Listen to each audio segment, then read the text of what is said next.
और welcome to smart engineering. और आज हम लोग चर्चा करेंगे फिर से reinforcement of singly reinforce section, ठीक है, या फिर एनालिसिस ऑफ, किसकी बात करेंगे, analysis of singly reinforce section. अब इसको एनालाइज कैसे करना है, और मैं आपको बता ही रहा हूँ पहले से 2 दिन मैंने आपको 2 क्लासेस में एनालाइज में करा दी हैं। एक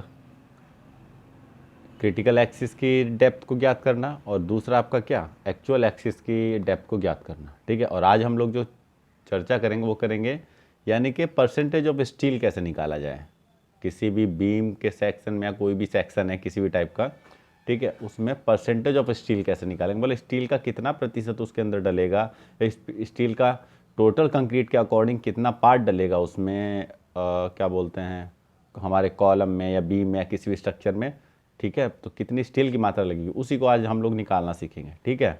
तो चलो ठीक है, तो सबसे पहले मैं एक फिगर बनाऊंगा, उसके थ्रू हम लोग चलेंगे, ठीक है। ठीक है, ये क्रॉस सेक्शन हो गया किसी बीम का या किसी कॉलम का, ठीक है। अब हम लोग क्या करेंगे, आपको पता है कि ये दूरी क्या होती है आपकी, बी होती है। ये दूरी आपकी क्या होती है, बी होती है। और ये जो पूरी डेप्थ है इसको क्या बोलते हैं, इसको पूरी डेप्थ को हम लोग डी बोलते हैं, ठीक है। ये चीज़ ये यहाँ से लेके यहाँ तक, लेकिन ये इफेक्टिव डेप्थ होती है, आप इस बात का ध्यान रखिए। कौन सी डेप्थ होती है, इफेक्टिव डेप्थ। टोटल डेप्थ केवल डेप्थ होती है, उसको कैपिटल डी से दिखाते हैं, तो उसकी ज़रूरत नहीं। हम लोग बात करेंगे अब यहाँ पे किसकी, एक्स की, क्योंकि आपको पता है कि ये यहाँ से लेकर यहाँ तक की दूरी क्या है, एक्स। और फिर आपको पता है अब इसके बीच की दूरी क्या होगी, D minus x.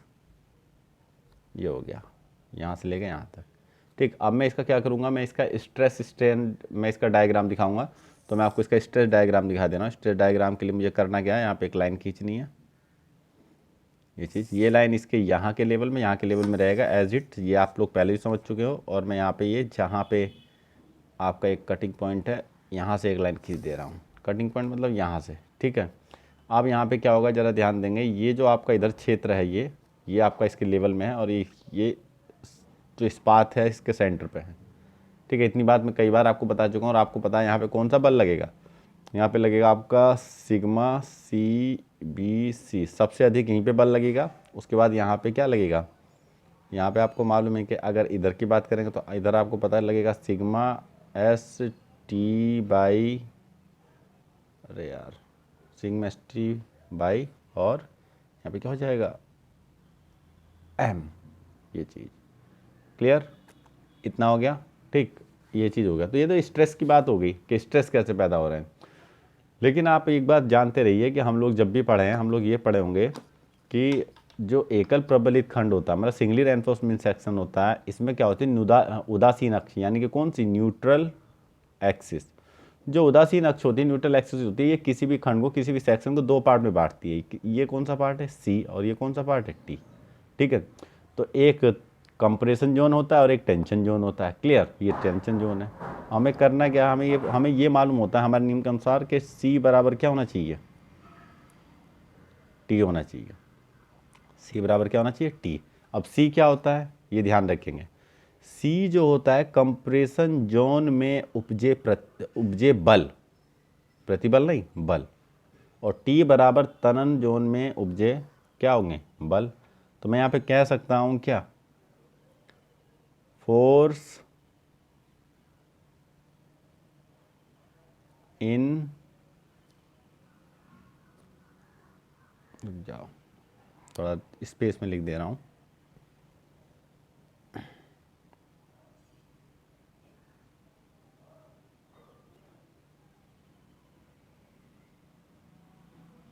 Force in compression zone, ठीक है, is equal to force in कौन सा,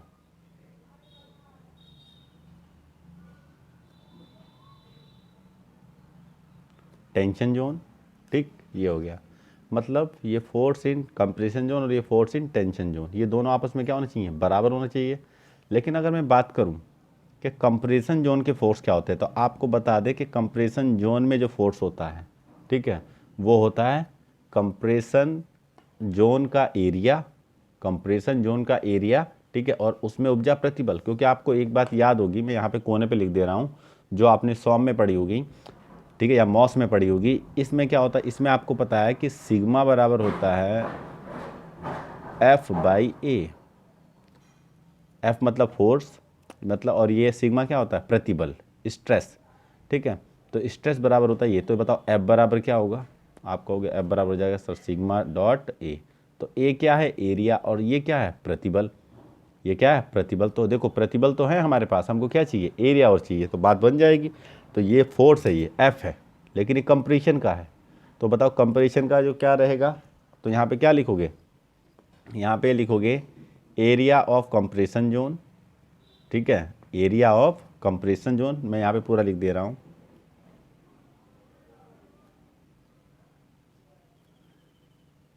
एरिया ऑफ कंप्रेशन जोन या कंप्रेशन, एरिया ऑफ कंप्रेशन। ठीक है, और into into four, sorry, into stress. क्या लिखूंगा, स्ट्रेस, या फिर मैं लिखूंगा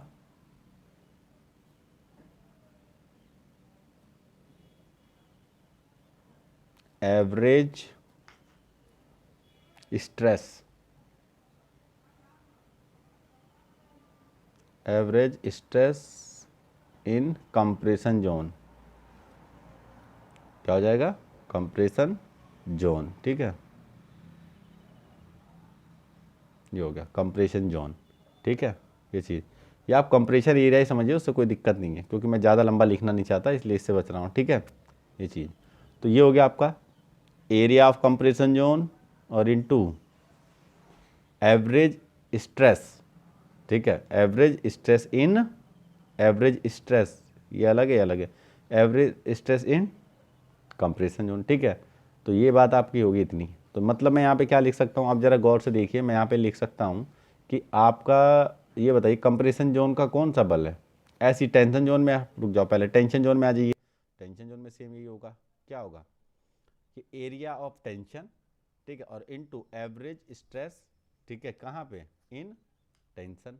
ठीक है, तो यहाँ पे सेम चीज़ है, लेकिन जहाँ जहाँ पे कंप्रेशन है वहाँ पे क्या आ जाएगा, टेंशन। तो आप बताइए कि टेंशन जोन में यहाँ पे इस जगह, ठीक है, तो इस जगह में एरिया क्या है, कंप्रेशन जोन में एरिया क्या है भाई। तो आप कहोगे कि सर एरिया तो भैया आपका है बी इंटू एक्स। बताओ ये क्या हो गया, एरिया। अरे जाहिर सी बात है, कंप्रेशन जोन का एरिया क्या होता है, बी इंटू एक्स, क्योंकि ये न्यूट्रल एक्सिस से ऊपर कंप्रेशन। ठीक है, ये हो गया। अब बात आती है किसकी, इनटू किसकी, एवरेज स्ट्रेस कंप्रेशन जोन का क्या होगा। तो एवरेज स्ट्रेस देखो, आपको पता है कि यहाँ पर कितना बल उपजता है, सिग्मा सीबीसी, और यहाँ पर कितना उपजता है, जीरो। तो आपको पता है यहाँ पर जीरो, यहाँ पे इसका मतलब ये है कि इसमें बीच बीच में बल बदल रहा है, ऊपर से मैक्सिमम, नीचे आते आते घटेगा। तो एवरेज कैसे निकालेंगे, एवरेज निकालने के लिए मैं करूँगा sigma C B C plus zero, क्योंकि आपको पता है कि बल यहाँ से लेके यहाँ तक लग रहा है।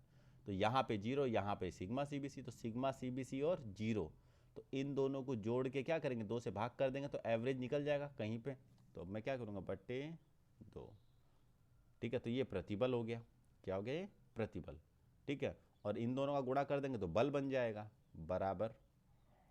अब देखो ये बताओ, इधर क्या, इधर कहाँ पे उपज रहा है, sigma S T Y M, तो आपको पता है इसके ऊपर उपज रहा है। ठीक है, तो ये किसके ऊपर, इसके ऊपर। ठीक है, लेकिन आपको ये ध्यान देना है, ये तो sigma S T by M है, लेकिन हमको बस प्रतिबल बताओ कि प्रतिबल कितना उपज रहा है। तो आप कहोगे सब प्रतिबल तो सिग्मा एस टी उपज रहा है।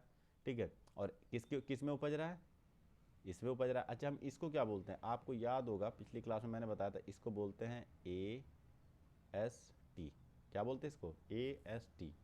तो मैं यहाँ पे लिख सकता हूँ, क्या लिख सकता हूँ मैं यहाँ पे ये लिख सकता हूँ, बराबर, बताओ अगर मैं इसको निकालूंगा तो क्या आएगा, इसका इसका क्या आएगा, इसका आपको पता है कि अगर निकालेंगे तो ये एरिया ऑफ कंप्रेशन है, तो मुझे एरिया ऑफ टेंशन चाहिए। तो आपको पता है एरिया ऑफ टेंशन क्या है, ए S T, area of tension है ए एस टी, क्लियर।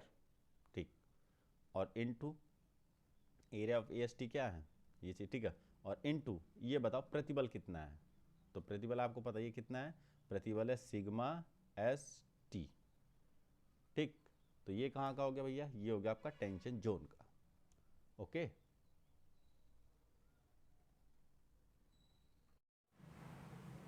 तो ये बात आपको याद रखनी है जो मैं बोल रहा हूँ, क्या कि ये वैल्यू किसकी है, ये इतनी वैल्यू सी की है और ये इतनी वैल्यू किसकी है, टी की, और मैं पहले बता चुका हूँ सी बराबर टी। क्लियर। अब क्या होगा आगे, मैं इसको और सही रूप से लिख लेता हूँ। तो मैं ये जो बटे में 2 है इसको बाहर ले लेता हूँ, मैं लिख लूँगा इसको 1/2 और यहाँ पे ले लूँगा sigma C B C dot B X या बी इंटू एक्स। ठीक है, बराबर यहाँ पर आ जाएगा आपका ए एस टी। ठीक, ये क्या आ जाएगा ए एस टी और डॉट यहाँ पर क्या आ जाएगा सिग्मा एस टी, ये आपका हो गया। ठीक है, अब मैं यहाँ पे क्या करूँगा, एक चीज़ आपका जानना जरूरी है, क्या, जो मैं पहले ही पढ़ा चुका हूँ आपको। ठीक है, मैं क्या पढ़ा चुका हूँ, मैं पहले आप लोगों को बता चुका हूँ कि एक चीज़ आपका होता है क्या, उदासीन अक्ष गुणांक। तो उदासीन अक्ष गुणांक यानी कि के से हम इसको शो करते हैं या फिर किससे शो करते हैं, हम लोग इसको x1 से भी शो करते हैं उदासीन अक्ष गुणांक को, और इतना बराबर होता है क्रिटिकल न्यूट्रल एक्सिस सी अपॉन डी, मतलब क्रांतिक उदासीन अक्ष, या मैं इसको क्रांतिक नहीं बोलूँगा, बस मैं ऐसे ही बोल दे रहा हूँ कि उदासीन अक्ष। ठीक है, तो यानी कि संतुलन बीम के लिए, तो ये संतुलन बीम से लेके चलते हैं। ठीक है, तो संतुलन बीम की या फिर बैलेंस बीम की उदासीन अक्ष, तो यानी कि क्रिटिकल न्यूट्रल एक्सिस हुई। तो क्रिटिकल न्यूट्रल एक्सिस के सापेक्ष, ठीक है, किसका, प्रभावी गहराई का जो अनुपात होता है, क्लियर, या ratio of neutral axis and क्या डेप्थ, यानी कि इफेक्टिव डेप्थ। क्लियर, इन दोनों का जो अनुपात होता है वही कहलाता है क्या, x1 या k। तो मतलब मैं लिख सकता हूँ यहाँ पर, मैं k के फैक्टर में अगर लेके चल रहा हूँ तो मैं लिख सकता हूँ k x अपॉन डी लिख सकता हूँ। तो क्या मैं यहाँ पे ये भी लिख सकता हूँ क्या, कि x बराबर के डी, बताओ ये लिख सकता हूँ नहीं लिख सकता हूँ, x बराबर के डी। अगर ये लिख सकता हूँ, आपको समझ में आ गया x बराबर के डी लिख सकता हूँ, तो आ जाएंगे इस समीकरण में। और देखो मैं आपको दिखा देता हूँ, यहाँ पे क्या हो जाएगा 1/2 sigma C B C dot B और डॉट यहाँ पे लिख देंगे के डी। इस वाले x की जगह मैंने ये वैल्यू को पुट कर दिया। ठीक, क्या नाम है इसका, के डी। क्लियर। अब चलेंगे आगे, आगे क्या होगा, बराबर ए S T dot sigma S T. इतनी बात हो गई। क्लियर। अगर इतनी बात हो जाएगी तो हम लोग अब क्या करेंगे, ज़रा ध्यान देंगे, हम पक्ष को बदलेंगे। कैसे, कांस्टेंट पद जो होंगे इनमें से जो बदलने वाले नहीं हैं उनको एक तरफ ले लेंगे और जो बदल सकते हैं उनको एक साइड ले लेंगे। ठीक है, तो देखो मैं पहले अंडरलाइन कर देता हूँ कौन कौन से कांस्टेंट पद हैं या फिर कौन कौन से कांस्टेंट पद नहीं है। तो मैं जो कांस्टेंट है उनके ऊपर अंडरलाइन कर रहा हूँ। देखो भाई, ये कांस्टेंट है सिग्मा एस टी। क्लियर, ये तो बदल सकता है, इस बात की मात्रा हम घटा बढ़ा सकते हैं। ठीक है, और क्या कांस्टेंट है, आपको पता है कि के डी, क्या चीज़, के डी। तो के डी कांस्टेंट नहीं है क्योंकि इसमें बस के कांस्टेंट है, डी कांस्टेंट नहीं है, ये ध्यान रखना। ठीक है, उसके बाद क्या, sigma C B C. Sigma C B C भी क्या है, ये भी कांस्टेंट है। और ये 1/2 ये भी कांस्टेंट है। अरे भाई, ये 1/2 बदल थोड़ी ना जाएगा। चलो मैं इसको सही क्रम में लिख देता हूँ। मैं इसको सही से इधर से लाता हूँ, तो मैं इधर क्या लिखूँगा, ज़रा ध्यान देंगे, ये इसके नीचे पहुँचा देंगे तो यहाँ पे हो जाएगा, अगर मैं इसको सही करके लिखूँ तो हो जाएगा A S T by B D is equal to, ठीक है, इतना हो गया।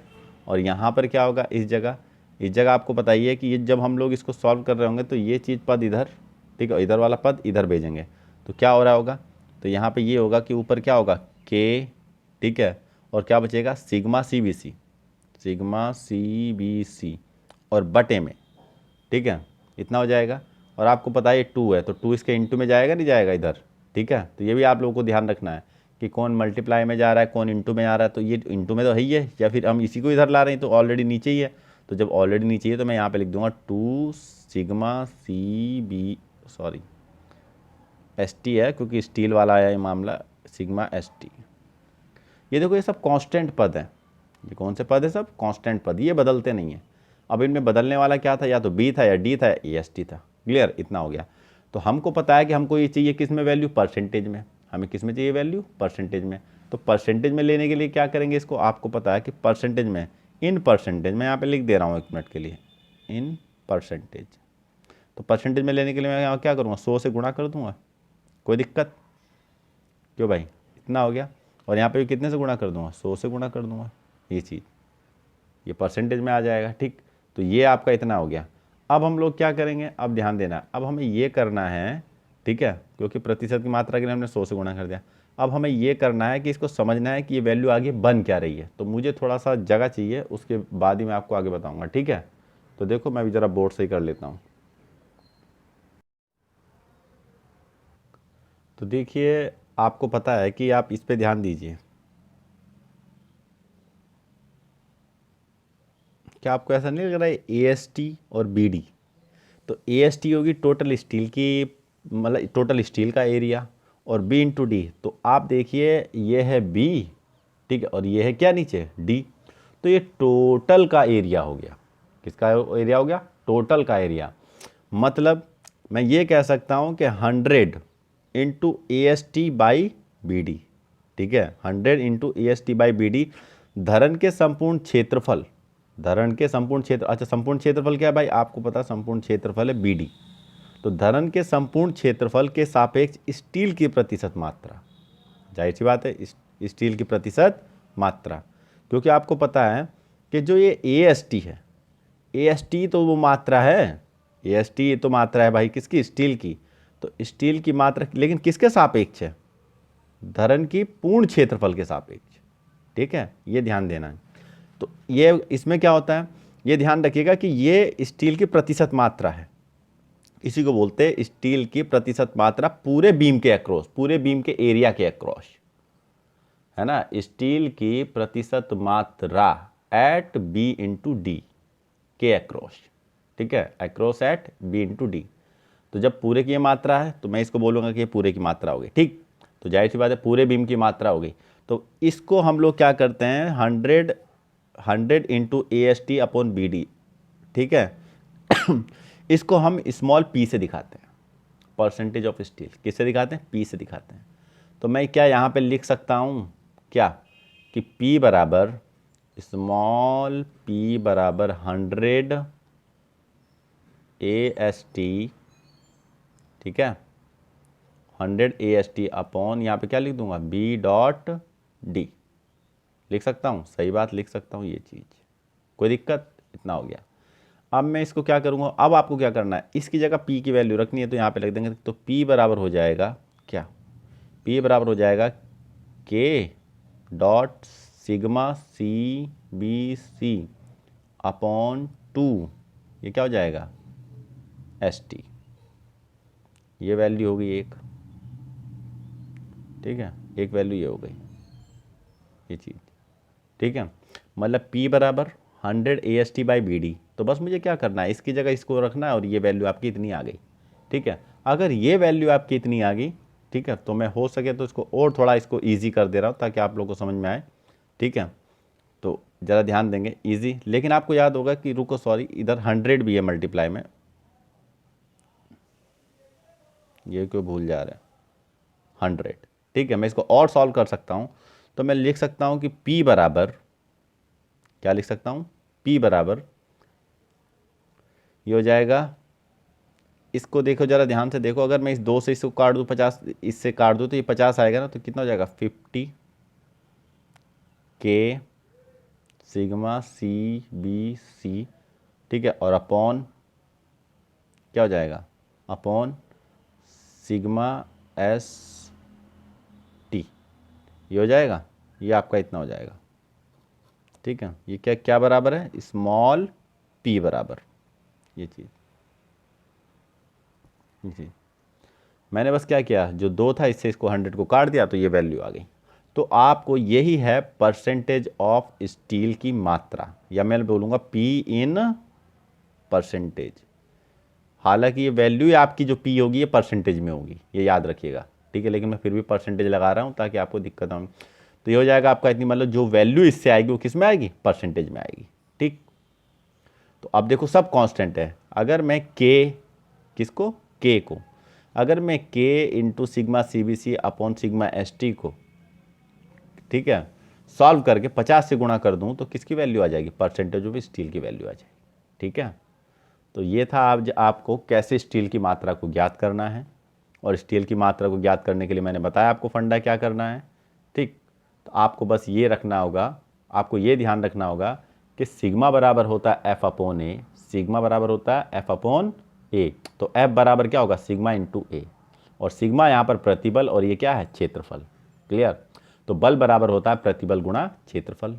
ठीक है, तो ऐसे ही यहाँ पर ये आपका बल यानी कि फोर्स है, क्योंकि सी भी एक फोर्स है, टी भी एक फोर्स है, तो सी बराबर क्या होगा, सी बराबर जाहिर सी बात है एरिया ऑफ कंप्रेशन जोन और एवरेज स्ट्रेन कहाँ पर, इन कहाँ पर, कंप्रेशन जोन, क्योंकि कंप्रेशन जोन है।